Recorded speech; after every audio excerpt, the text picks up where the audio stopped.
Hi hello. അപ്പോൾ ഞാനിന്ന് വന്നിട്ടുള്ളത് ഒരു സാലഡിൻ്റെ റെസിപ്പി ആയിട്ടാണ്. കുക്കുംബർ വെച്ചിട്ടാണ് ഈ ഒരു സാലഡ് ചെയ്യുന്നത്. Cucumber spicy salad. അപ്പോൾ ഞാനിവിടെ അതിനായിട്ട് കുക്കുംബർ കട്ട് ചെയ്തെടുത്തിട്ടുണ്ട്. അപ്പോൾ ഇതുപോലെ ഒന്ന് നീളത്തിലാണ് കട്ട് ചെയ്തെടുത്തിട്ടുള്ളത്. ഇഷ്ടമുള്ള രീതിയിൽ നമുക്ക് കട്ട് ചെയ്തെടുക്കാം. ഇനി ഇതിലേക്ക് 1 ടീസ്പൂൺ അളവിൽ ഉപ്പ് ചേർത്ത് കൊടുക്കുകയാണ്. ഉപ്പ് ചേർത്തിട്ട് കൈ വെച്ച് തന്നെ നല്ലതുപോലെ ഒന്ന് മിക്സ് ചെയ്ത് കൊടുക്കാം. അപ്പോൾ ഞാനിവിടെ എല്ലാം കൂടെ നന്നായിട്ടൊന്ന് മിക്സ് ചെയ്ത് എടുത്തിട്ടുണ്ട്. നമുക്കിതൊന്ന് 10 മിനിറ്റ് ഒന്ന് മാറ്റി വെക്കാം. അപ്പോൾ 10 മിനിറ്റ് മാറ്റി വെച്ച് കഴിഞ്ഞാൽ ഇതുപോലെ ഇതിൽ നിന്ന് വെള്ളം ഇറങ്ങി തുടങ്ങും. ആ ഒരു സമയത്ത് നമുക്കിതിലേക്ക് 1 ഗ്ലാസ് വെള്ളം കൂടെ ചേർത്ത് കൊടുക്കുകയാണ്. വെള്ളം ഒഴിച്ചതിന് ശേഷം നന്നായിട്ട് കൈവച്ച് തന്നെ ഒന്ന് മിക്സ് ചെയ്ത് കൊടുക്കുക. എന്നിട്ട് ഈ വെള്ളം മുഴുവനും ഇതിൽ നിന്നും മാറ്റാം. അപ്പോൾ ഞാൻ വെള്ളം മുഴുവൻ ഇതിൽ നിന്നും മാറ്റിയിട്ടുണ്ട്. അപ്പോൾ നമ്മുടെ കുക്കുംബറൊക്കെ ഒന്ന് കുഴഞ്ഞ് വന്നിട്ടുണ്ട്.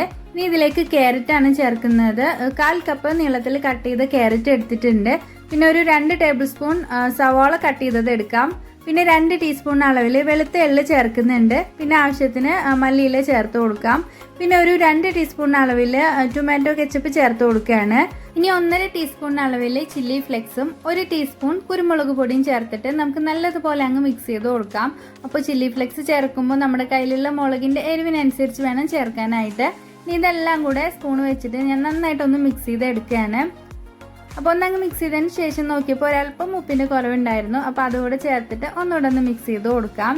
അപ്പോൾ ഇത്രയേ ഉള്ളൂ, നമ്മുടെ സ്പൈസി കുക്കുംബർ സാലഡ് ഇവിടെ റെഡി ആയിട്ടുണ്ട്. അപ്പോൾ എല്ലാവരും ഒന്ന് ട്രൈ ചെയ്ത് നോക്കുക. ഇത് റൈസിൻ്റെ കൂടെയോ ബ്രെഡിൻ്റെയോ ചപ്പാത്തിയുടെ കൂടെ അല്ലാന്നുണ്ടെങ്കിൽ വെറുതെ കഴിക്കാനായിട്ടും സൂപ്പർ ടേസ്റ്റ് ആണ്. അപ്പോൾ എല്ലാവരും ഒന്ന് ട്രൈ ചെയ്ത് നോക്കുക. പിന്നെ നിങ്ങൾക്ക് എൻ്റെ വീഡിയോയും റെസിപ്പിയും ഒക്കെ ഇഷ്ടമായിട്ടുണ്ടെങ്കിൽ ചാനൽ സബ്സ്ക്രൈബ് ചെയ്യാനും സപ്പോർട്ട് ചെയ്യാനും മറക്കല്ലേ. അപ്പോൾ നമുക്ക് അടുത്ത വീഡിയോയിൽ മറ്റൊരു അടിപൊളി റെസിപ്പിയുമായി കാണാം. അതുവരേക്കും ബൈ.